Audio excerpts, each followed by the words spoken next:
Hi all, welcome to entry YouTube channel. ഇന്നത്തെ video സോഫ്റ്റ്വെയറുമായി ബന്ധപ്പെട്ട പ്രീവിയസ് ഇയർ ക്വസ്റ്റ്യൻസ് ആണ്. അപ്പോൾ സോഫ്റ്റ്വെയറിൽ നമുക്ക് പഠിക്കാൻ തന്നിട്ടുള്ള സിലബസ് ഇങ്ങനെയാണ്. അതായത് classification, system software and application software. Application software എന്നാണ് നമുക്ക് റിപ്പീറ്റഡ് ആയിട്ട് ക്വസ്റ്റ്യൻ വന്നിട്ടുള്ളത്. നമുക്ക് ഇപ്പൊ കഴിഞ്ഞ first stage degree level എക്സാമിനും question വന്നിട്ടുള്ളത് ആപ്ലിക്കേഷൻ സോഫ്റ്റ്വെയറുമായി ബന്ധപ്പെട്ടിട്ടാണ്. പിന്നെ സിസ്റ്റം സോഫ്റ്റ്വെയറിൽ പെട്ട ഓപ്പറേറ്റിംഗ് സിസ്റ്റവും അതിന്റെ ഫങ്ഷൻസിനെ കുറിച്ചും പിന്നെ കണ്ടോ ഇതിന് തന്നെയാണ് പിന്നെ പറഞ്ഞത് ആപ്ലിക്കേഷൻ സോഫ്റ്റ്വെയറിന്റെ packages, popular application software packages. അതിൽ word process, spreadsheet, database, presentation, image editors, അതിന്റെ യൂസും ഫീച്ചേഴ്സ് ഒക്കെ കുറിച്ചിട്ടാണ്. പിന്നെ മൂന്നാമത്തെ ലാസ്റ്റ് കഷ്ണമായിട്ട് ബേസിക്സ് ഓഫ് പ്രോഗ്രാമിംഗ്, അതിൽ ടൈപ്സ് ഓഫ് ഇൻസ്ട്രക്ഷൻസിനെ കുറിച്ചിട്ടാണ് പറഞ്ഞത്. കോമൺ ആയിട്ട് നമുക്ക് HTML ബന്ധപ്പെട്ടാണ് അവിടുന്ന് ക്വസ്റ്റ്യൻ വരാറുള്ളത്. അപ്പൊ നമുക്ക് ക്ലാസ്സിലേക്ക് കിടക്കാം. ഇവിടെ നമുക്ക് റിപ്പീറ്റഡ് ആയിട്ട് ക്വസ്റ്റ്യൻ വന്നിട്ടുള്ള മേഖല ആപ്ലിക്കേഷൻ സോഫ്റ്റ്വെയറും അതുപോലെ ഈ ഓപ്പറേറ്റിംഗ് സിസ്റ്റവുമാണ്. First question, which of the following is not a system software? അതിനു മുമ്പ് സോഫ്റ്റ്വെയർ എന്താണെന്ന് എല്ലാവർക്കും അറിയാലോ അല്ലേ? എന്താണ് സോഫ്റ്റ്വെയർ എന്ന് പറഞ്ഞാൽ നമുക്ക് ഹാർഡ്വെയർ എങ്ങനെ പ്രവർത്തിക്കണം എന്ന് പറയുന്ന സെറ്റ് ഓഫ് ഇൻസ്ട്രക്ഷൻസ് അല്ലെങ്കിൽ പ്രോഗ്രാമുകളാണ് എന്ത് സോഫ്റ്റ്വെയർ എന്നറിയപ്പെടുന്നത് അല്ലെ. ഹാർഡ്വെയർ എന്ന് പറയുന്നത് കമ്പ്യൂട്ടറിന്റെ ബോഡി ആണെങ്കിൽ സോഫ്റ്റ്വെയർ എന്ന് പറയുന്നതിന്റെ ഹേർട്ടാണ്. ഹേർട്ട് ആൻഡ് സോൾ എന്നൊക്കെ അറിയപ്പെടുന്നതാണ് എന്ത് സോഫ്റ്റ്വെയർ അല്ലെ. അപ്പൊ രണ്ടും കൂടി കൂടിയാൽ മാത്രമേ കമ്പ്യൂട്ടർ 100% എഫിഷ്യന്റ് ആയിട്ട് പ്രവർത്തിക്കുള്ളൂ. ഓക്കെ, അപ്പൊ നമുക്ക് നോക്കാം. സോഫ്റ്റ്വെയർ തന്നെ രണ്ടു തരത്തിലുണ്ട്. അതാണ് സിസ്റ്റം സോഫ്റ്റ്വെയറും ആപ്ലിക്കേഷൻ സോഫ്റ്റ്വെയറും. ക്വസ്റ്റ്യൻ എന്താണ്? Which of the following is not a system software? System സോഫ്റ്റ്വെയറിൽ പെടാത്തത് ഏതാണെന്ന് ചോദിച്ചിട്ടുണ്ട് അല്ലെ. നോക്കാം. പ്രോഗ്രാമിംഗ് ലാംഗ്വേജ് ട്രാൻസ്ലേറ്റർ ഉണ്ട്. ഓപ്പറേറ്റിംഗ് സിസ്റ്റം എന്നാണ്. സ്പ്രെഡ്ഷീറ്റ് സോഫ്റ്റ്വെയർ, ഡിവൈസ് ഡ്രൈവർ അല്ലെ. അപ്പൊ ഇതില് ലാംഗ്വേജ് പ്രോസസർ ഉണ്ട്, ഓപ്പറേറ്റിംഗ് സിസ്റ്റം, ഡിവൈസ് ഡ്രൈവും ഒക്കെ തന്നെ എന്തായിട്ടാണ് വരുന്നത്? സിസ്റ്റം സോഫ്റ്റ്വെയർ ആണ്. കൂട്ടത്തിൽ പെടാത്തത് എന്താണ്? ആപ്ലിക്കേഷൻ സോഫ്റ്റ്വെയർ ആയ സ്പ്രെഡ്ഷീറ്റ് ആണ്. അപ്പൊ നമുക്ക് എന്താണ് സിസ്റ്റം സോഫ്റ്റ്വെയറും ആപ്ലിക്കേഷൻ സോഫ്റ്റ്വെയറും നോക്കാം. കണ്ടല്ലേ, സോഫ്റ്റ്വെയർ രണ്ടായി തിരിച്ചിട്ടുണ്ട്. ഇത് നമ്മുടെ SCERTന്റെ പേജാണ്. അപ്പൊ അതിലിങ്ങനെ ജസ്റ്റ് കൊടുത്തിട്ടുള്ള ഞാനൊന്ന് ഓർഡർ ആക്കിയിട്ട് സെറ്റ് ആക്കിയതാണ്. അത് രണ്ട് തരത്തിലുണ്ട്, സിസ്റ്റം സോഫ്റ്റ്വെയറും ആപ്ലിക്കേഷൻ സോഫ്റ്റ്വെയറും. അപ്പോൾ മോസ്റ്റ് റിപ്പീറ്റഡ് ക്വസ്റ്റ്യൻ വരുന്ന മേഖലയാണ് ആപ്ലിക്കേഷൻ സോഫ്റ്റ്വെയറും. ഈ ഭാഗങ്ങളിൽ ഏറ്റവും കൂടുതൽ റിപ്പീറ്റഡ് ആയിട്ട് ക്വസ്റ്റ്യൻ വന്നിട്ടുള്ളത് ഓപ്പറേറ്റിംഗ് സിസ്റ്റമാണ്. ബാക്കിയും വന്നിട്ടുണ്ട് കേട്ടോ, റിപ്പീറ്റഡ്. ഓക്കെ, അപ്പൊ ഈ സിസ്റ്റം സോഫ്റ്റ്വെയറിൽ പെട്ടിട്ടുണ്ട് ഓപ്പറേറ്റിംഗ് സിസ്റ്റം, പിന്നെ operating system, language processor, utility software, device driver. കണ്ടോ, ഈ 4 എണ്ണം എന്തിൽ പെട്ടതാണ്? ഇത് സിസ്റ്റം സോഫ്റ്റ്വെയറിൽ പെട്ടിട്ടുണ്ട്. ആപ്ലിക്കേഷൻ സോഫ്റ്റ്വെയർ വരുമ്പം അതിനെ വീണ്ടും രണ്ടാക്കി തിരിച്ചിട്ടുണ്ട്. കോമൺ ആപ്ലിക്കേഷൻ സോഫ്റ്റ്വെയറും ഈ സ്പെസിഫിക് അപ്പുറത്താണ് വരേണ്ടത്. ഇവിടെ സ്പെസിഫിക് ആപ്ലിക്കേഷൻ സോഫ്റ്റ്വെയർ. ഓക്കെ, അതവിടെ നോക്കട്ടെ, നമുക്ക് ഇവിടെ നോക്കാം. അപ്പൊ സിസ്റ്റം യൂസ് ചെയ്യുന്ന എല്ലാവരും തന്നെ കോമൺ ആയിട്ട് യൂസ് ചെയ്യുന്ന സോഫ്റ്റ്വെയർ ആണ് ഇത് സിസ്റ്റം സോഫ്റ്റ്വെയർ. അപ്പം ഈ ആപ്ലിക്കേഷൻ സോഫ്റ്റ്വെയറിനെയും കൺട്രോൾ ചെയ്യുന്നത് ആര് തന്നെയാണ്? സിസ്റ്റം സോഫ്റ്റ്വെയർ തന്നെയാണ്. അപ്പൊ ഓപ്പറേറ്റിംഗ് സിസ്റ്റം ഇതിലാണ് എന്തൊക്കെ വരുന്നത്? വിൻഡോസ്, ഡോസ്, ലിനക്സ്,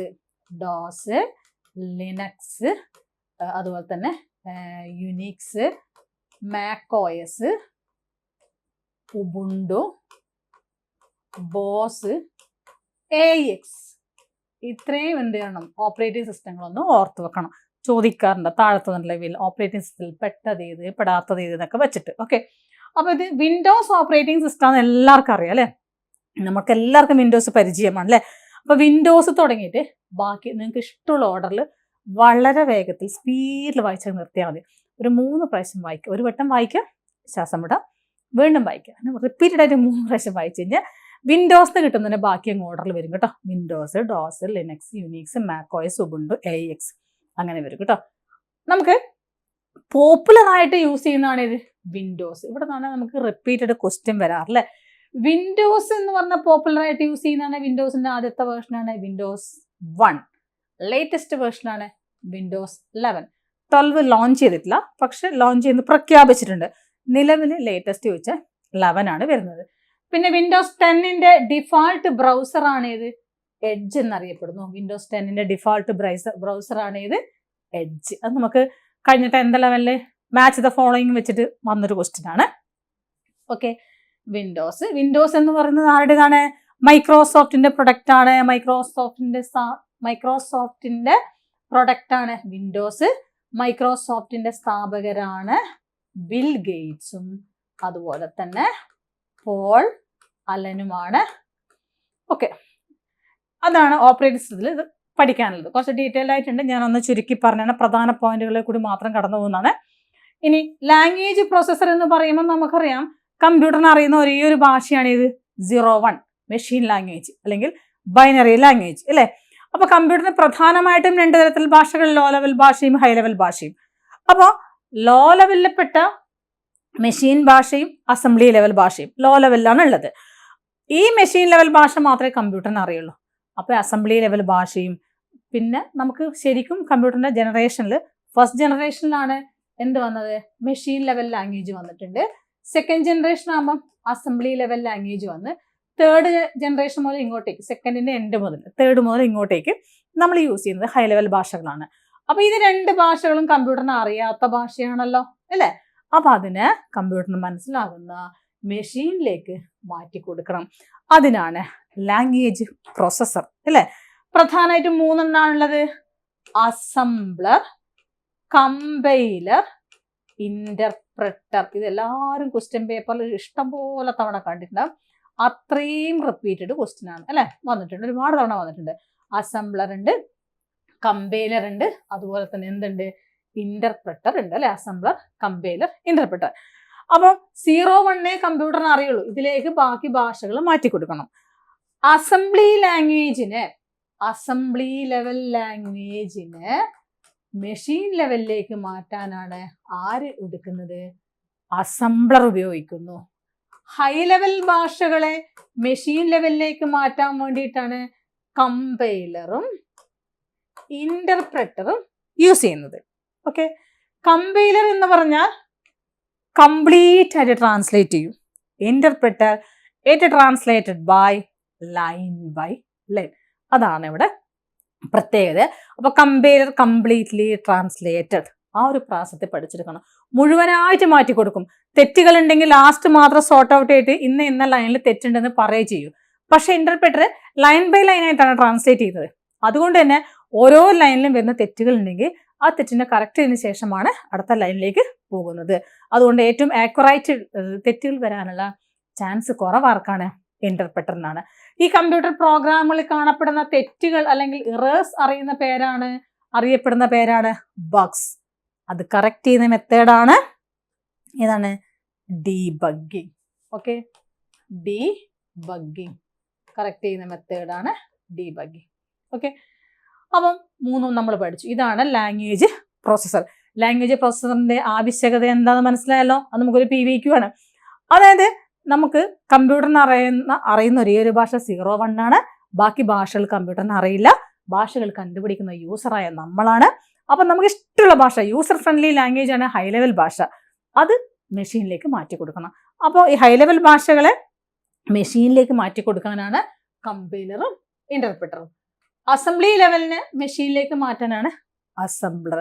അസംബ്ലി ലാംഗ്വേജുകൾ ന്യൂമോണിക്സുകൾ ഉപയോഗിക്കുന്നു. ന്യൂമോണിക്സുകൾ എന്ന് പറഞ്ഞാൽ അഡീഷന് വേണ്ടിയിട്ട് എന്ത് പറയും? ചുരുക്കിയിട്ട് ആഡ്, സബ്സ്ട്രാക്ഷന് സബ്, അങ്ങനെ പറയുന്നു. അതാണ് ന്യൂമോണിക്സ് എന്നറിയപ്പെടുന്നത്. ഹൈ ലെവൽ ഭാഷകളൊക്കെ തന്നെ ഇംഗ്ലീഷ് ടൈപ്പ് ഭാഷകളാണ്. അതുപോലെ തന്നെ ഹൈ ലെവൽ ഭാഷകളാണ് C, C++, Java, .NET, BB, Python ഒക്കെ. അതായത് നമ്മൾ നിലവിൽ കേട്ടിട്ടുള്ള എല്ലാ ഭാഷയും ഹൈ ലെവൽ ഭാഷയാണ്.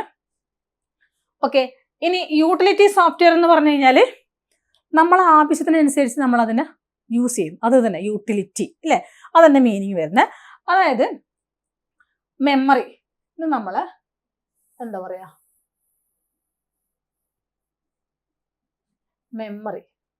ഇത് മെമ്മറിയാണ്. മെമ്മറി ഫുള്ളായി നമുക്ക് കുറച്ച് ഡാറ്റയും കൂടി കയറ്റണം. എന്താ ചെയ്യാം?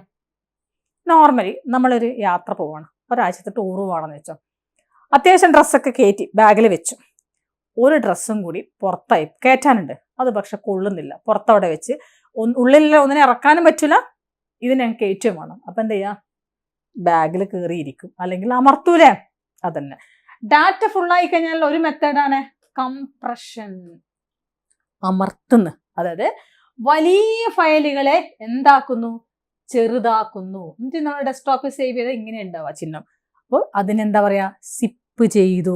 വലിയ ഫയലുകളെ ചെറുതാക്കി സിപ്പ് ചെയ്തു, സിപ്പിംഗ് എന്ന് പറയും. എന്നിട്ട് വീണ്ടും നമുക്ക് ആവശ്യം വരുന്ന സമയത്ത് അതിനെ പഴയ ഫോമിലേക്ക് മാറ്റാം. അതാണ് അൺസിപ്പിംഗ്.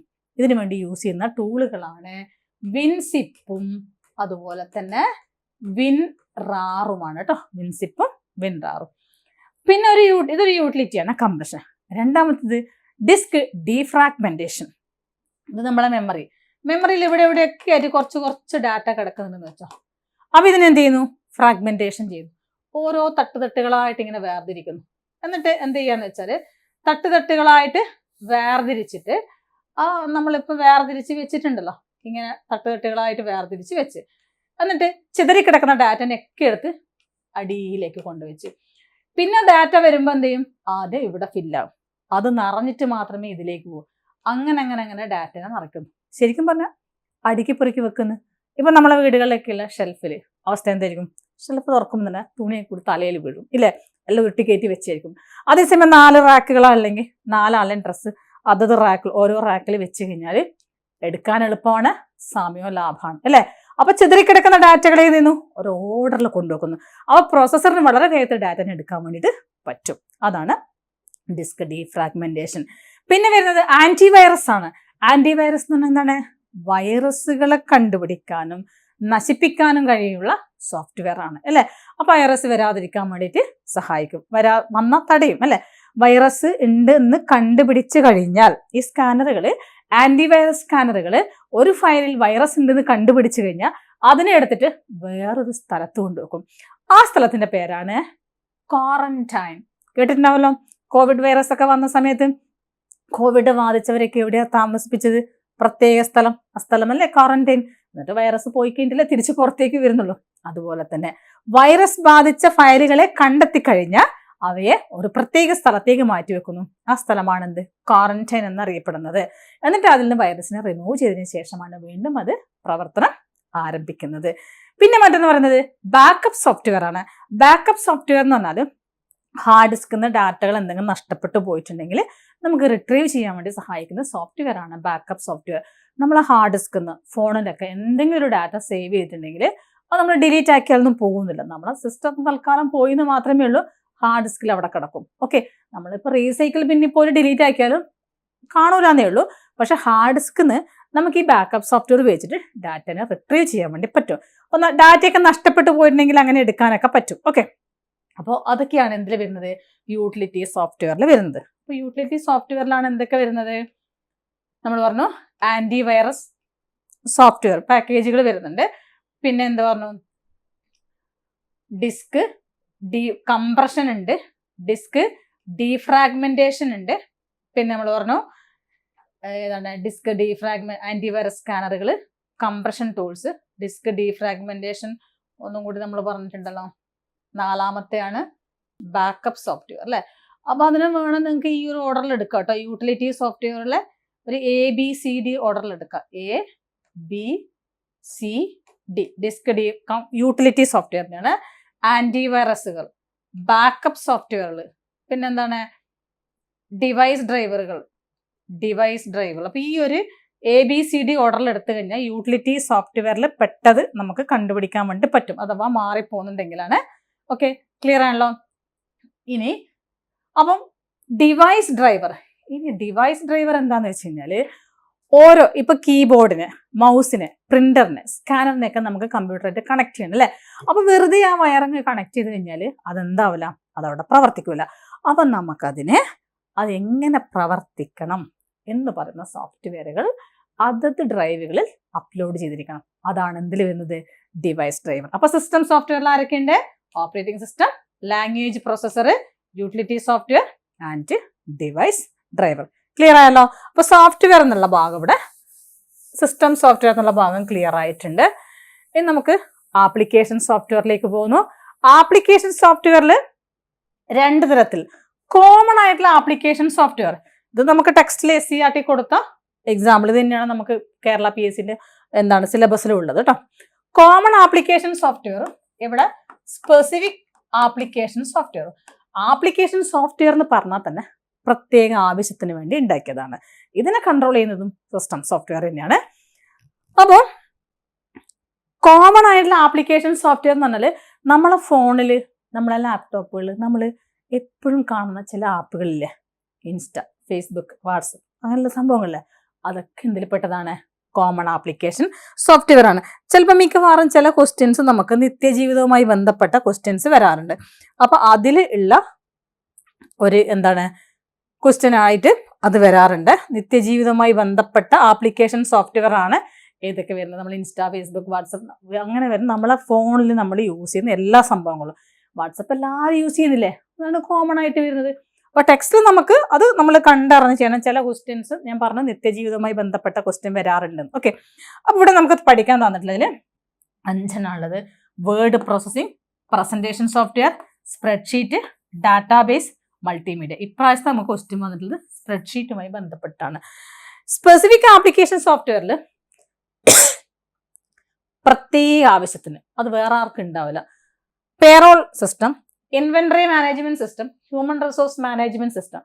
പേറോൾ സിസ്റ്റം നമ്മളെ കേരള സർക്കാരിന്റെ സ്പാർക്ക് അല്ലെ, എംപ്ലോയീസ് പേയ്മെന്റ് ഡീറ്റെയിൽസ് അടങ്ങിയിട്ടുള്ള സോഫ്റ്റ്വെയർ ആണ് സ്പാർക്ക്. അത് വേറെ സംസ്ഥാനത്തിൽ ആർക്കും ആ ഒരു പേരിലില്ല. കേരള സർക്കാരിനെയാണ് സ്പാർക്ക്. ബാക്കിയുള്ള സംസ്ഥാനത്തിന് വേറെ പേരിൽ അറിയപ്പെടുക. അപ്പൊ ഒരു പ്രത്യേക ഓർഗനൈസേഷന് വേണ്ടി മാത്രം ഉണ്ടാക്കിയിട്ടുള്ളത് കേട്ടോ. പിന്നെ ഇൻവെന്ററി മാനേജ്മെന്റ് എന്ന് പറഞ്ഞാൽ ഒരു വ്യാപാര സ്ഥാപനവുമായി ബന്ധപ്പെട്ട അതിലെ സ്റ്റോക്കുകൾ അങ്ങനെയുള്ള കാര്യങ്ങളുമായി ബന്ധപ്പെട്ടത്. അത് അതത് ഓർഗനൈസേഷന് മാത്രമേ ഉണ്ടാവുള്ളൂ. HR സിസ്റ്റം ഇല്ലേ, ആൾക്കാരെ റിക്രൂട്ട് ചെയ്യുന്ന ഹ്യൂമൻ റിസോഴ്സ് മാനേജ്മെന്റ് സിസ്റ്റം ഓരോ ഓർഗനൈസേഷനും പ്രത്യേകമായിട്ടാണ് ഉണ്ടാവുക. ഓക്കെ, ഇനി dash is not a function of operating system അല്ലേ. അപ്പൊ ഇതില് ഓപ്പറേറ്റിംഗ് സിസ്റ്റത്തിന്റെ ഫങ്ഷനിൽ പെടാത്തത് ഏത് എന്നാണ്. ഓപ്പറേറ്റിംഗ് സിസ്റ്റത്തിന് പ്രധാനമായിട്ടും 4 ഫങ്ഷൻസ് ഉള്ളത്. ഒന്ന് memory management, device management, resource management, അടുത്തത് പ്രോസസ് മാനേജ്മെന്റ് എന്നാണ്. പ്രോസസ് മാനേജ്മെന്റ്, അതായത് കണ്ടോ, പ്രോസസ് മാനേജ്മെന്റ്, ഡിവൈസിലാണ് ഇൻപുട്ട് ഔട്ട്പുട്ട് അങ്ങനെയുള്ള കാര്യങ്ങളൊക്കെ വരുന്നത്. മെമ്മറി മാനേജ്മെന്റ്, പിന്നെ ഫയൽ മാനേജ്മെന്റ്. ഈ 4 പ്രധാനമായിട്ടും ഉള്ള ഫങ്ഷൻസ്. ഒന്നുകൂടി പറയുന്നു, process management, memory management, file management and device management ആണ്. നമ്മുടെ ക്വസ്റ്റ്യൻ നോക്കിയേ, dash is not a function of operating system അല്ലെ. അത് ഇവിടെ എന്ത് വന്നിട്ടുണ്ട്? ഡിവൈസ് മാനേജ്മെന്റ് വന്ന്, മെമ്മറി മാനേജ്മെന്റ് വന്നു, ഇവിടെ റിസോഴ്സ് അലോക്കേഷനിലാണ് ഫയൽ മാനേജ്മെന്റും അങ്ങനെയുള്ള കാര്യങ്ങളും വന്നിട്ടുണ്ട്. ഇവിടെ പ്രോസസ് നല്ല ഉള്ളത്, പ്രോസസർ മാനേജ്മെന്റ് എന്നാണ് ഉള്ളത്. അപ്പോൾ അതാണ് ഇവിടെ എന്ത് പറയുന്നത്, കൂട്ടത്തിൽ പെടാത്ത, നമ്മൾ ഓപ്ഷൻ ഇത് പ്രകാരം പെടാത്തത് ഏതാണ്? പ്രോസസർ മാനേജ്മെന്റ് ആണ്. പകരം എന്താണ്? Process management.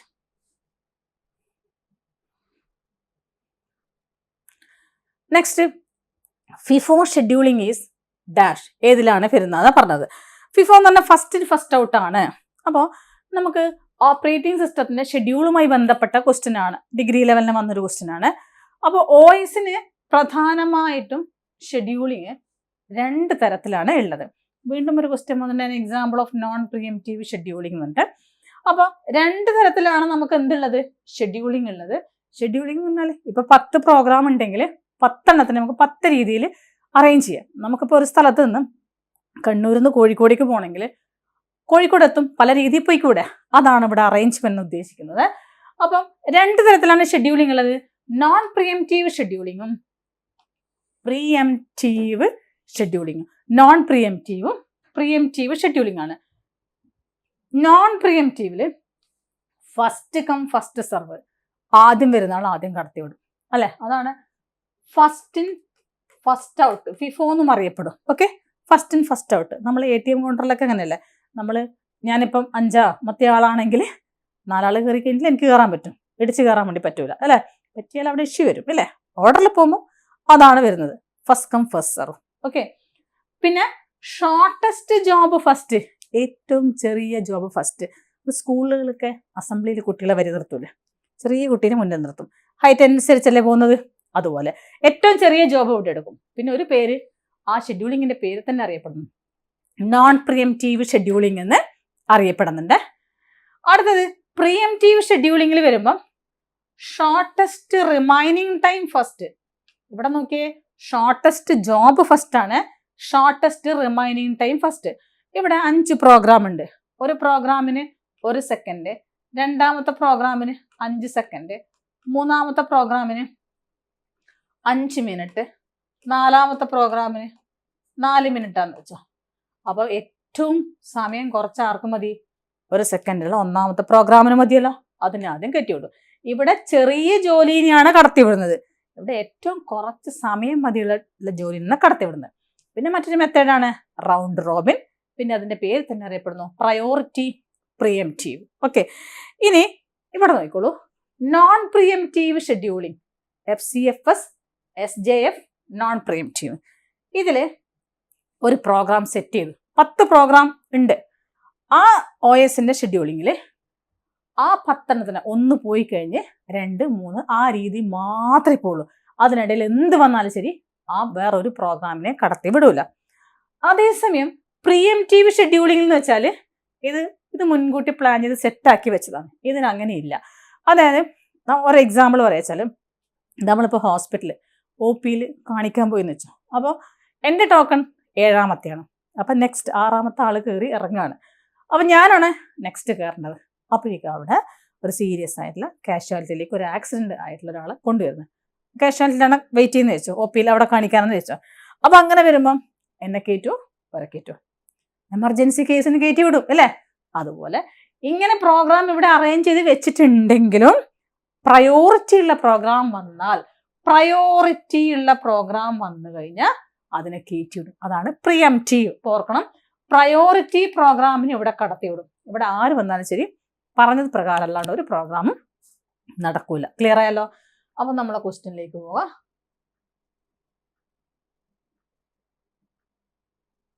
An example of non-preemptive scheduling. Non-preemptive തന്നിട്ടുള്ള ഏതാണ്? First come first serve. Okay, then second ക്വസ്റ്റ്യനിൽ വരുമ്പോൾ ക്വസ്റ്റ്യനും കൂടി ഉണ്ട് എന്നല്ലോ. FIFO ഷെഡ്യൂളിംഗ് ഈസ് ഏതാണ്? First come first out, first come first serve ഇല്ലേ, അത് തന്നെ. FIFO എന്ന് പറഞ്ഞാൽ എന്താണ്? നോൺ പ്രിയംറ്റീവ് ഷെഡ്യൂളിംഗ് ആണ്. ഇനി program that translate high level language program into machine code. High level ഭാഷകളെ മെഷീൻ ലെവൽ ഭാഷയിലേക്ക് മാറ്റാൻ ഉപയോഗിക്കുന്ന ട്രാൻസ്ലേറ്റർ ആണ് ഏതൊക്കെ? ഇവിടെ കമ്പൈലറും ഇന്റർപ്രറ്ററും. അസംബ്ലി ലെവൽ ലാംഗ്വേജിനെയാണ് മെഷീനിലേക്ക് മാറ്റുന്നത്. അപ്പം നമുക്കിവിടെ ബോത്ത് എയും സിയും ആൻസർ ആണ് അല്ലേ. അപ്പൊ പ്രോസസ്സർ 3 ട്രാൻസ്ലേറ്റർ. പ്രോസസ്സർ ലാംഗ്വേജ് പ്രോസസ്സറിന്റെ മറ്റൊരു പേരാണ് എന്ത്? ട്രാൻസ്ലേറ്റർ. ട്രാൻസ്ലേറ്റ് ചെയ്യല്ലേ ചെയ്യുന്നത്. Okay, one of the important functions of operating system. Operating സിസ്റ്റത്തിന്റെ 4 ഫംഗ്ഷൻ നമ്മൾ പഠിച്ചിട്ടുണ്ട് അല്ലെ. അപ്പൊ ഇവിടെ ഓപ്ഷനിൽ നോക്കിയാൽ മതി, ഒറ്റ തന്നിട്ടുള്ളൂ, പ്രോസസ് ഷെഡ്യൂളിംഗ്. പ്രോസസ്, ബാക്കിയൊന്നും ഓപ്ഷനിൽ ഇവിടെ വന്നിട്ടില്ല കേട്ടോ. പെട്ടത് ഏതെന്നാണ് ചോദിച്ചത്. One of the important functions of operating system. അടുത്തത് നമുക്കിപ്പം വന്ന ഡിഗ്രി ലെവൽ ഫസ്റ്റ് സ്റ്റേജിന്റെ എക്സാം 5 മൊഡ്യൂളിനും ഓരോ ക്വസ്റ്റ്യൻ ആണ് വന്നിട്ടുള്ളത് കേട്ടോ. അപ്പൊ which of the following is not a spreadsheet software. Spreadsheet സോഫ്റ്റ്വെയറിൽ നോട്ട് പെടാത്തതാണ് ഇവിടെ ചോദിച്ചിട്ടുള്ളത് അല്ലേ. അവിടെ നിൽക്കട്ടെ, ഓപ്ഷൻ അവിടെ നിൽക്കട്ടെ, നമുക്ക് അടുത്തതിലേക്ക് പോവാം. അപ്പൊ നമ്മൾ പഠിച്ചിട്ടുണ്ട് ആപ്ലിക്കേഷൻ സോഫ്റ്റ്വെയർ. ഞാൻ പറഞ്ഞിട്ടുണ്ട് കോമൺ ആയിട്ട് നമ്മളെ നിത്യജീവിതത്തിൽ യൂസ് ചെയ്യുന്ന എല്ലാ സോഫ്റ്റ്വെയറും കണ്ടോ, ഈ ആപ്ലിക്കേഷൻ സോഫ്റ്റ്വെയർ ഒക്കെ തന്നെ കോമൺ ആപ്ലിക്കേഷൻ സോഫ്റ്റ്വെയർ ആണ്. കാണുന്നുണ്ടോ പിക്ചറിൽ? ഇതൊക്കെ കോമൺ ആപ്ലിക്കേഷൻ സോഫ്റ്റ്വെയർ ആണ്. അത് വന്നാൽ എഴുതിക്കൊള്ളണം. ഇനി അല്ലാണ്ട് നമുക്ക് ടെക്സ്റ്റ് പഠിക്കാൻ തന്നത് word processing software, presentation software, spreadsheet software, database software and multimedia software. നോക്കാം. അപ്പം നമുക്ക് വേർഡ് പ്രോസസ്സിംഗ് എന്ന് പറഞ്ഞു കഴിഞ്ഞാൽ അതിലെന്താണ് വേർഡ് എന്ന് പറഞ്ഞാൽ മെയിനായിട്ട് നമ്മൾ ബയോഡാറ്റ ഡോക്യുമെന്റുകളൊക്കെ തയ്യാറാക്കാൻ വേണ്ടിയിട്ടാണ് വേർഡ് യൂസ് ചെയ്യുന്നത്. നമ്മളെ സംബന്ധിച്ച് നമ്മൾ ബയോഡാറ്റ അങ്ങനെയുള്ള ഓർത്ത് വെക്കും. ഓക്കെ, അപ്പൊ word processing is design for creating and modifying documents. ഉണ്ടാവും ഡോക്യുമെന്റുകൾ ഉണ്ടാക്കാൻ വേണ്ടിയിട്ട്. It helps to create, edit and format, create, edit, format and print textual matters easily, അല്ലേ? അങ്ങനെ ഡോക്യുമെന്റുകൾ റെഡിയാക്കാൻ വേണ്ടിയിട്ട് യൂസ് ചെയ്യുന്നു. അപ്പം നമ്മൾ മെയിനായിട്ട് ബയോഡാറ്റ CV ഒക്കെ തയ്യാറാക്കുന്നത് വേർഡിലാന്ന് ഓർത്ത് വെക്കുക. അപ്പോൾ വേർഡ് പ്രോസസ്സിങ്ങിന് എക്സാമ്പിൾ മൈക്രോസോഫ്റ്റിന്റെ വേർഡ്. ആ വേർഡ് പ്രോസസ്സിംഗ് എന്ന് പറയുന്നിടത്ത് തന്നെ വേർഡ് ഉണ്ട്, അതിൽ പിടിച്ചോളാം വേർഡ്, അല്ലേ? ഞാൻ പറഞ്ഞത് നമ്മൾ ബയോഡാറ്റ തയ്യാറാക്കാനാണ് വേർഡ് യൂസ് ചെയ്യുന്നത്. വെറുതെ ഒന്ന് ഓർത്ത് വെക്കുക, ആണ് അത് മെയിനാണ്. ഓക്കെ, പണ്ട് നമ്മൾ ബയോഡാറ്റയ്ക്ക് എങ്ങനെ ഉണ്ടാക്കിയത്? കൈകൊണ്ട് എഴുതിയിട്ടല്ലേ ഉണ്ടാക്കിയുള്ളത്, ഇല്ല? ഓപ്പൺ ഓഫീസ് റൈറ്റർ വേർഡിലാണ് നിലവിൽ നമ്മൾ ബയോഡാറ്റ തയ്യാറാക്കുന്നത്. വേർഡ് പ്രോസസ്സിങ്ങിലെ വേർഡിലാണ് നമ്മൾ ബയോഡാറ്റ തയ്യാറാക്കുന്നത്. പണ്ട് അതെന്താണ്, റൈറ്റ് ചെയ്യുകയാണ് ചെയ്തത്. നമ്മൾ A4 റൈറ്റ് ചെയ്യുകയാണ് ചെയ്തിട്ടുള്ളത്, അല്ലേ? ആ രീതിയിൽ എക്സാമ്പിൾ കണക്ട് ചെയ്ത് വെക്കുക. ഓക്കെ, ഇനി രണ്ടാമത്തെ ഇതാണ് നമുക്ക് ഇപ്രാവശ്യത്തെ ക്വസ്റ്റ്യൻ, സ്പ്രെഡ്ഷീറ്റ് സോഫ്റ്റ്വെയർ, അല്ലേ? സ്പ്രെഡ്ഷീറ്റ് എന്ന് പറയുമ്പം ഷീറ്റ് പിടിച്ചോളുക, എക്സൽ ഷീറ്റ് നമ്മുടെ ഓർത്ത് നോക്കുക. സ്പ്രെഡ്ഷീറ്റ്, എക്സൽ ഷീറ്റ് അങ്ങനെ കണക്ട് ചെയ്യുക. കാൽക്കുലേഷന് വേണ്ടിയിട്ടാണ് മെയിനായിട്ടും ഇത് യൂസ് ചെയ്യുന്നത്. Spreadsheet software allow users to perform calculation using spreadsheet, അല്ലേ? കാൽക്കുലേഷന് വേണ്ടിയിട്ടാണ് അത് യൂസ് ചെയ്യുന്നത്. എക്സാമ്പിൾ ഞാൻ പറഞ്ഞു, മൈക്രോസോഫ്റ്റ് എക്സൽ ഷീറ്റ് എന്ന് ഓർക്കും. അപ്പൊ സ്പ്രെഡ്ഷീറ്റ്, ആ ഷീറ്റ് അവിടെ കിട്ടും. എക്സൽ ഷീറ്റ് എന്ന് ആദ്യം ഓർത്ത് വെക്കണേ. പിന്നെ സ്പ്രെഡ്ഷീറ്റ് അവിടെ ഓട്ടോമാറ്റിക്കലി വന്നോളും. ഇത് എന്തിനു വേണ്ടി യൂസ് ചെയ്യുന്നത്? കാൽക്കുലേഷന് വേണ്ടിയിട്ട് യൂസ് ചെയ്യുന്നു. ഓക്കെ, അതിലിങ്ങനെയല്ലേ ഉണ്ടാവുക, ഇങ്ങനെ കുറേ റോവും കോളവും ആയിട്ടല്ലേ ഉണ്ടാവുക. ഈ intersection of row and column ആണ് എന്തറിയപ്പെടുന്നത്? സെല്ലുകൾ എന്നറിയപ്പെടുന്നത്. PVQ ആണ്. ഓക്കെ, കാൽക്കുലേഷന് വേണ്ടി യൂസ് ചെയ്യുന്നു. പിന്നെ ലോട്ടസ് 1 2 3 അനദർ എക്സാമ്പിൾ. കാൽക്കുലേഷന് ഉപയോഗിക്കുന്ന നമ്പേഴ്സ് അല്ലേ ഈ 1 2 3 കാൽക്കുലേഷനിൽ യൂസ് ചെയ്യുക. ആപ്പിൾ നമ്പേഴ്സ്, നമ്പർ എന്തിനാ യൂസ് ചെയ്യുക? കാൽക്കുലേഷന്. അപ്പൊ സ്പ്രെഡ്ഷീറ്റിന് എക്സാമ്പിൾ ആണ് എക്സൽ ഷീറ്റ്. കാൽക്കുലേഷന് വേണ്ടി യൂസ് ചെയ്യുന്നു. കാൽക്കുലേഷന് വേണ്ടി യൂസ് ചെയ്യുന്ന നമ്പേഴ്സ് ആണ് ഏത്? 1 2 3. അത് പഠിച്ചു നോക്കാം. നമുക്ക് ഇപ്രാവശ്യത്തെ ക്വസ്റ്റ്യൻ നോക്കാം. അതിൽ വന്നിട്ടുള്ളത് ഇതാണ്. Which of the following is not a spreadsheet software? Not എന്നാ പറഞ്ഞത്. അപ്പോൾ നമ്മൾ പഠിച്ചതിൽ കാൽക്ക് പെട്ടിട്ടുണ്ട്, എക്സൽ പഠിച്ചിട്ടുണ്ട്, ആപ്പിൾ നമ്പേഴ്സ് പഠിച്ചിട്ടുണ്ട്, ഷീറ്റും പെട്ടിട്ടുണ്ട്. ഗൂഗിൾ ഷീറ്റാന്നേ ഉള്ളൂ, സ്പ്രെഡ് ഷീറ്റ് ആണ്. എക്സൽ ഷീറ്റ്, ഗൂഗിൾ ഷീറ്റ് ഒക്കെ എന്തിന് വരുന്നതാണ്? സ്പ്രെഡ് ഷീറ്റിന് എക്സാമ്പിൾ ആണ്. അപ്പൊ ഇവയൊക്കെ തന്നെ എന്താണ്? സ്പ്രെഡ് ഷീറ്റിന് എക്സാമ്പിൾ ആണ്. അപ്പൊ ഇവിടെ നൺ ഓഫ് ദി അബോവ് ആണ് ആൻസർ. കണ്ടോ, ടെക്സ്റ്റിൽ അതേ ലൈനുകൾ തന്നെയാണ് നമുക്ക് പരീക്ഷയ്ക്ക് വന്നിട്ടുള്ളത്. IT നമുക്ക് 100% ഗ്യാരണ്ടിയാണ് നിലവിൽ, അല്ലെ? IT ഇപ്പം വന്നിട്ട് 10-11ാമത്തെ വർഷമാണ്. ആ എല്ലാ എക്സാമിനും തന്നെ നമുക്ക് SCERTന്റെ പേജിൽ നിന്ന് മാത്രമേ ക്വസ്റ്റ്യൻ വന്നിട്ടുള്ളൂ. അവിടെ നിങ്ങൾക്ക് ധൈര്യമായിട്ട് പഠിക്കാം. ഓക്കെ, അടുത്ത ക്വസ്റ്റ്യൻ ഇതാണ്. Which of the following is a spreadsheet software? താഴത്താന്നില്ലേ സ്പ്രെഡ്ഷീറ്റ് സോഫ്റ്റ്വെയർ ഏതാണ്? സ്പ്രെഡ്ഷീറ്റ് സോഫ്റ്റ്വെയർ ഏതാണെന്നൊന്ന് പറഞ്ഞേ. ഏതായിരിക്കും വരിക? നമ്മൾ പഠിച്ചത് പ്രകാരം സ്പ്രെഡ്ഷീറ്റ് യൂസ് ചെയ്യുന്നത് കാൽക്കുലേഷൻ ആണ്. അപ്പൊ അതന്നെ ഓപ്പൺ ഓഫീസ് കാൽക്ക്. സ്പ്രെഡ്ഷീറ്റ് പഠിച്ചു. അടുത്ത നമ്മൾ പഠിക്കുന്നത് പ്രസന്റേഷൻ സോഫ്റ്റ്വെയർ ആണ്. പ്രസന്റേഷൻ സോഫ്റ്റ്വെയർ നിങ്ങളെ മുന്നിൽ കാണുന്ന സ്ലൈഡുകളില്ലേ, ഓരോ സ്ലൈഡ് ഇങ്ങനെ മാറ്റി മാറ്റി വരുന്നില്ലേ, ഇങ്ങനെ ഉണ്ടാക്കാൻ വേണ്ടിയിട്ടാണ് പ്രസന്റേഷൻ സോഫ്റ്റ്വെയർ യൂസ് ചെയ്യുന്നത്. Okay, the software that is used to display information in the form of a slide show as presentation software. ഇങ്ങനെ ഇപ്പൊ സ്ലൈഡ് ബൈ സ്ലൈഡ് ആയിട്ട് ഇപ്പൊ നിങ്ങൾ കാണുന്നില്ലേ, കണ്ടോ പേജ് ഇപ്പൊ ഞാൻ മാറ്റുമ്പോൾ വരും. ഇതാണ് presentation software. Okay, allows preparing slides containing picture വരാം, ടെക്സ്റ്റ് വരാം, ആനിമേഷൻ വരാം, വീഡിയോ വരാം, സൗണ്ട് ഇഫക്റ്റ് ഒക്കെ അതിൽ വരാം. ഇതിപ്പം സാധാരണയാണ്. ഈ സംഭവങ്ങളൊക്കെ ഉൾക്കൊള്ളിച്ചിട്ട് നമുക്ക് എന്തുണ്ടാക്കാം? പ്രസന്റേഷൻ സോഫ്റ്റ്വെയർ ഉണ്ടാക്കാം. എക്സാമ്പിൾ പവർ പോയിന്റ്, മൈക്രോസോഫ്റ്റിന്റെ പവർ പോയിന്റ് പ്രസന്റേഷൻ. അപ്പൊ നമ്മളിപ്പോ എൻട്രീന്റെയാണ് പവർ പോയിന്റ് പ്രസന്റേഷൻ അല്ലെ. അതുപോലെ Microsoft PowerPoint presentation, PPT എന്ന് നമ്മളത് ചുരുക്കിയിട്ട് പറയും. ഓക്കെ, ഇതൊക്കെ PPT-കളാണെന്ന് പറയും. അപ്പൊ power point presentation and open office Impress. ഇങ്ങനെ ഓർത്തോക്കുക, നമ്മളിങ്ങനെ പവർ പോയിന്റ് പ്രസന്റേഷനിൽ ഇങ്ങനെ നല്ല ഭംഗിയിൽ ഇപ്പൊ എൻട്രീന്റെ ഇതില് സ്ലൈഡ്സ് ആയിട്ട് ഇങ്ങനെ ക്ലാസ് കാണാൻ പറ്റുന്നത് നല്ല രസമില്ലേ കാണാൻ വേണ്ടിയിട്ട് ഇല്ലേ. അപ്പൊ സ്റ്റുഡൻസിനെ ഇംപ്രസ് ചെയ്യാൻ വേണ്ടിയിട്ടാണ് പവർ പോയിന്റിൽ പ്രസന്റേഷൻ തയ്യാറാക്കുന്നതെന്ന് ഓർത്ത് വെക്കുക. അപ്പൊ പവർ പോയിന്റ് പ്രസന്റേഷൻ എന്തിനു വേണ്ടിയിട്ടാണ്? ഇംപ്രസ് ചെയ്യാൻ വേണ്ടിയിട്ട്. അപ്പം അത് ക്ലിയർ ആയി അല്ലെ. അടുത്തത് ഡാറ്റാബേസ് മാനേജ്മെന്റ് സിസ്റ്റം. ഡാറ്റാബേസ് എന്ന് പറഞ്ഞാൽ കളക്ഷൻ ഓഫ് ഡാറ്റ. ഡാറ്റേനെ ഒരു പൂളാണ് ഡാറ്റാബേസ് എന്നറിയപ്പെടുന്നത്. ഓക്കെ, അതിന് എക്സാമ്പിൾ നമുക്ക് പഠിക്കണം. The primary goal of a database is to provide an environment that is both convenient and efficient to use in retrieving and storing database information. ഒരു ഡാറ്റാബേസിൽ ഒരുപാട് ഡാറ്റ ഉണ്ടാവും അല്ലെ. ഡാറ്റന്റെ കളക്ഷനാണ്, കണക്റ്റഡ് ആയിട്ടുള്ള ഡാറ്റന്റെ കളക്ഷനാണ് ഡാറ്റാബേസ്. നമ്മളെ സ്കൂളുകളിലേക്കുള്ള കുട്ടികളെ അഡ്മിഷൻ രജിസ്റ്റർ ഉണ്ടല്ലോ, പണ്ട് മാനുവലി രജിസ്റ്റർ, ഇന്നതിന്റെ സോഫ്റ്റ്വെയർ, അതാണ് ഡാറ്റാബേസ്. അപ്പോൾ കുട്ടികളുടെ ഡീറ്റെയിൽസ്, ഇപ്പോൾ ഒരു കുട്ടി 1ാം ക്ലാസ്സിലേക്ക് അഡ്മിഷൻ ആയി കഴിഞ്ഞാൽ ആ കുട്ടീൻ്റെ എല്ലാ ഡീറ്റെയിൽസ്, ഒരു കുട്ടി അവിടുന്ന് പിരിഞ്ഞു പോകുമ്പോൾ അതിനെ അവിടുന്ന് ഡിലീറ്റ് ആക്കാം. ഒരു കുട്ടി ആഡ് ആകുമ്പോൾ ആ കുട്ടീൻ്റെ പേരും അഡ്രസ്സും കാര്യങ്ങളൊക്കെ വേണം, ബാക്കി നെയിം, രജിസ്റ്റർ നമ്പർ, അതൊക്കെ കോളായിട്ട് ഇങ്ങനെ റോ കോളായിട്ട് അവിടെ കൊടുത്തിട്ടുണ്ടാവും അല്ലേ.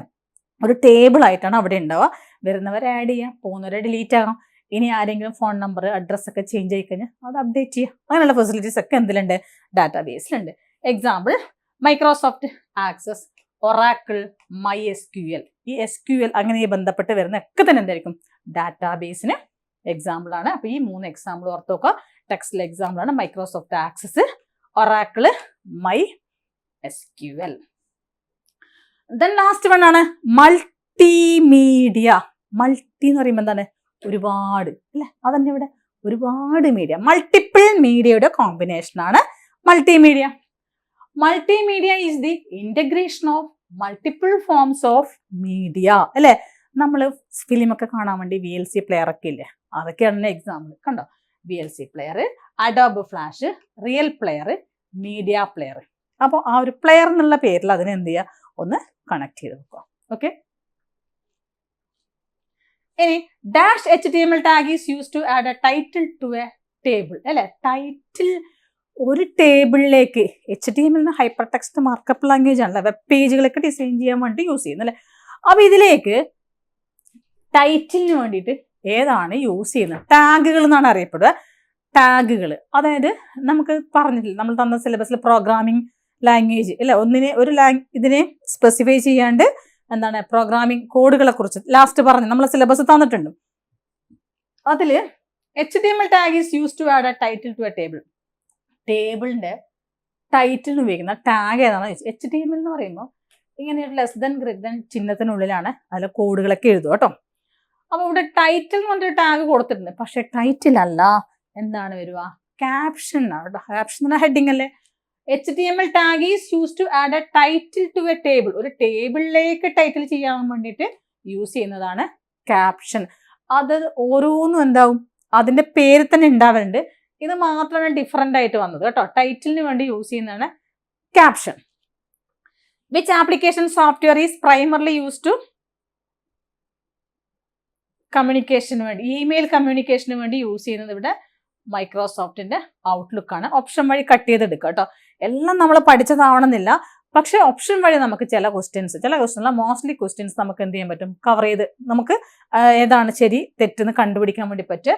ഇവിടെ നോക്കി, ഇമെയിലിൽ വരുന്ന വേർഡ് അല്ല, എക്സൽ അല്ല, പവർ പോയിന്റ് അല്ല, ഔട്ട്ലുക്ക് അങ്ങനെ വരും കേട്ടോ. അങ്ങനെയും ക്വസ്റ്റ്യൻ വരാറുണ്ട്. അപ്പൊ അതൊക്കെ ചില ക്വസ്റ്റ്യൻസ് എന്ത് ചെയ്യാം, ബുദ്ധിപൂർവ്വം ചെയ്യണം കേട്ടോ. അടുത്തത് choose the correct HTML element for the largest heading. കണ്ടോ, ഹെഡിങ്ങിന് വരുന്ന ടാഗ് എപ്പോഴും കണ്ടോ 6 തരത്തിൽ ഹെഡിങ് വരും. സൈസ് കുറഞ്ഞു വരുന്നുണ്ടോ? ഏറ്റവും വലിയ ഹെഡിങ്ങിന് H1. എല്ലാത്തിനും ഹെഡിങ് Hൽ തന്നെയാണ് കണ്ടോ ഇവിടെ വരുന്നത്. അങ്ങനെ വരും. നേരത്തെ തന്ന അതിന് മാത്രമേ എന്തുള്ളൂ, ടൈറ്റിലിന് ഒരു ക്യാപ്ഷൻ വന്നില്ല, അത് മാത്രമേ ഡിഫറെന്റ് ആയിട്ടുള്ളൂ. അതുകൊണ്ടായിരിക്കും ആ ക്വസ്റ്റ്യൻ ഇവിടെ വന്നിട്ടുണ്ടാവുക. അപ്പം ലാർജസ്റ്റ് ഹെഡിങ് വരുമ്പോൾ H1, പിന്നെ സൈസ് കുറഞ്ഞു പോയി H6 വരെ ഉള്ളൂ കേട്ടോ. 6 വരെ സൈസ് ഉള്ളൂ. അതൊന്ന് ഓർത്ത് നോക്കുക. ഇനി നമുക്ക് എക്സ്പെക്ട് ചെയ്യുന്ന ടാഗുകൾ കണ്ടോ, ലെസ് ദാൻ ഗ്രേറ്റർ ദാൻ ചിഹ്നത്തിലല്ലേ വരുന്നത് HTML ഇങ്ങനെ വരും. അപ്പൊ നമ്മളവിടെ എൻ്റർ അടിച്ചു കഴിഞ്ഞാൽ 2 കഷ്ണമായിട്ട് ഇവിടെ മുകളിലും ഇത് താഴെയായിട്ട് വരും കേട്ടോ. അപ്പൊ അത്ര ഡീറ്റെയിൽ ആയിട്ട് നമുക്ക് ആവശ്യമില്ല, ഇങ്ങനെയായിരിക്കും ഉണ്ടാവുക. അപ്പൊ വെബ് പേജിന് HTML റിട്ടേൺ എഴുതുന്നത് ഈ ലെസ് ദാൻ ഗ്രേറ്റർ ദാൻ ചിഹ്നത്തിനുള്ളിലായിരിക്കും, ഈ ഒരു രീതിയിലായിരിക്കും ഉണ്ടാവുക. പിന്നെ പേജിന്റെ ഹെഡ് ഡിമിനിറ്റ്സ് ദ പേജസ് ഹെഡ് ടാഗാണ്, ഹെഡറല്ല ഹെഡ് ടാഗുകളാണ്. അതും ഇങ്ങനെ ലെസ് ദാൻ ഗ്രേറ്റർ ദാൻ ചിഹ്നമാണ്. നമ്മൾ ഇവിടെ വെച്ച് എൻ്റർ അടിച്ചു കഴിഞ്ഞാൽ ഇത് താഴേക്ക് വരും കേട്ടോ, കോഡുകൾ എഴുതുന്ന സമയത്ത്.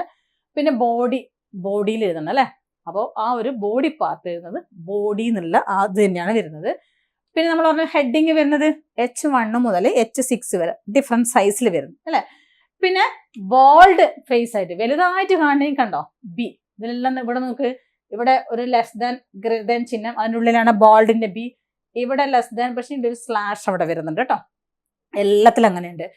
ഇനി ഇറ്റാലിക്സിലാണെങ്കിൽ I വരും, 2 സ്ഥലത്തും I വരും. ഇത് സ്റ്റാർട്ടിങ്ങും ഇത് എൻഡിങ്ങും ആണ് വരുന്നത്. പിന്നെ സെൻട്രലിലേക്ക് ആയിട്ട് വരണമെങ്കിൽ, പേജ് ഹൊറിസോണ്ടലി ആയിട്ട് സെൻട്രലിൽ വരണമെങ്കിൽ സെൻട്രൽ ടാഗ്, കണ്ട എല്ലാത്തിലും അതിന്റെ പേരിൽ അറിയപ്പെടുന്നത്. അപ്പൊ ഒറ്റ തവണ വായിച്ചാൽ തന്നെ കിട്ടുന്ന, ക്ലാസ് കേട്ടാൽ തന്നെ എഴുതാൻ വേണ്ടി പറ്റുന്നതാണ്.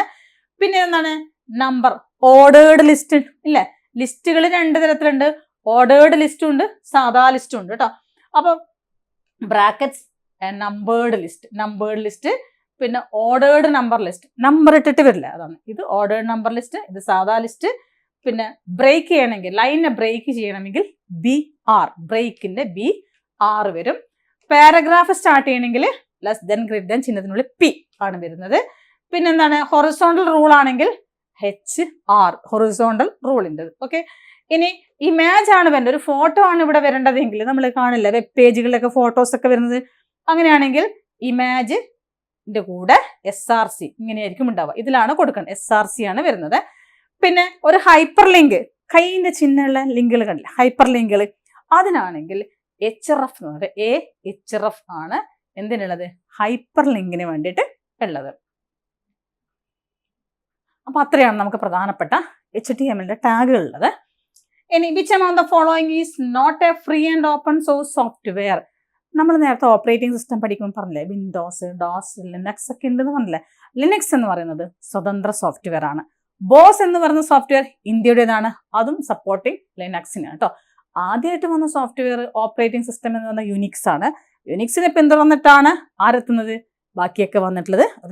യുനിക്സ് ബേസ്ഡ് സോഫ്റ്റ്വെയറും കൂടിയാണ് ലിനക്സ്. സ്വതന്ത്ര സോഫ്റ്റ്വെയറിന് ഉപജ്ഞാതാവാണ് റിച്ചാർഡ് സ്റ്റോൾമാൻ. ലിനക്സ് ഡെവലപ്പ് ചെയ്തത് ലിനക്സ് ടോർവാൾഡ്സ് ആണ്. ഇനി not a free and open source software, സ്വതന്ത്ര സോഫ്റ്റ്വെയറിൽ പെടാത്തതാണ് ഇവിടെ ചോദിച്ചിട്ടുള്ളത്. അതിൽ വരുന്നത് പെടാത്തത് മൈക്രോസോഫ്റ്റിന്റെ MS ഓഫീസ് ആണ് പെടാത്തത്. മൊസില്ല ഫയർഫോക്സ് വിടുന്നുണ്ട്, ജിംബ് വരുന്നുണ്ട്, ടെക്നോ ലിനക്സ് വരുന്നുണ്ട്. ലിനക്സ് ഞാൻ ഓൾറെഡി പറഞ്ഞു സോഫ്റ്റ്വെയർ ആണെന്ന് പറഞ്ഞു അല്ലേ. അപ്പോൾ അതില് നോക്കിയേ, free and open source software നമുക്ക് ടെക്സ്റ്റ് കൊടുത്തുള്ള എക്സാമ്പിൾ, ഒരു സ്വതന്ത്ര ഓപ്പറേറ്റിംഗ് സിസ്റ്റമാണ് ഇഗ്നോ ലിനക്സ് അല്ലെ. ഇതിന്റെ ചിഹ്നം ടെക്സ് എന്ന പെൻഗിനാണ്. ഇതൊരു ഫ്രീ സോഫ്റ്റ്വെയർ ആണ്. സ്വതന്ത്ര സോഫ്റ്റ്വെയറിന് ഉപജ്ഞാതാവാണ് ആര്, റിച്ചാർഡ് സ്റ്റോൾമൻ. ലിനക്സ് കണ്ടുപിടിച്ചത് ലിനക്സ് ടോർവാൾഡ്സ് ആണ്. ഇനി ജിംബ് നമുക്ക് റിപ്പീറ്റഡ് ക്വസ്റ്റ്യൻ ആണ്. ഇമേജ് മാനിപ്പുലേഷൻ പ്രോഗ്രാം ആണ്, ഇമേജുകളെ മാനിപ്പുലേറ്റ് ചെയ്യാൻ വേണ്ടിയിട്ടുള്ളതാണ്. ജിംബ് ഫ്രീ ആണ്. മൊസില്ല ഫയർഫോക്സ് എന്ന് പറഞ്ഞത് വെബ് ബ്രൗസർ ആണ്. നമുക്ക് അടുത്ത പ്രശ്നമാണ് സെർച്ച് എഞ്ചിനും വെബ് ബ്രൗസർ അല്ലേ. ഇവിടെ ഓർത്ത് നോക്കുക, മൊസില്ല M-ലല്ലേ സ്റ്റാർട്ട് ചെയ്യുന്നത്, അതിനെ അങ്ങ് തിരിച്ചിടുക W. അപ്പൊ എന്താണ്, വെബ് ബ്രൗസർ ആണ്.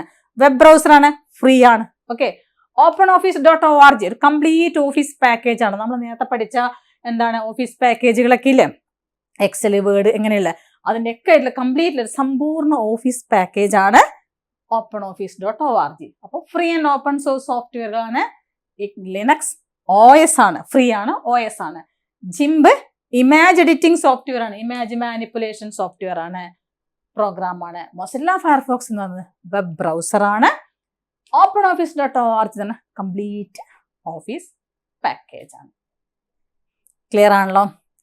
അടുത്തത്, which of the following is or are considered as system software. പറഞ്ഞോ, ഡിവൈസ് ഡ്രൈവർ സിസ്റ്റം സോഫ്റ്റ്വെയർ ആണോ? അതെ. ഓപ്പറേറ്റിംഗ് സിസ്റ്റം ആണോ? അതെ. കമ്പൈലർ ആണോ? അതെ. അസംബ്ലറുമാണ്. അസംബ്ലർ, കമ്പൈലർ, ഇന്റർപ്രറ്റർ, അത് ലാംഗ്വേജ് പ്രോസസ്സറിൽ വന്നിട്ടുള്ളത് അല്ലേ? അപ്പം ഇവിടെ എന്താണ് ആൻസർ വരിക?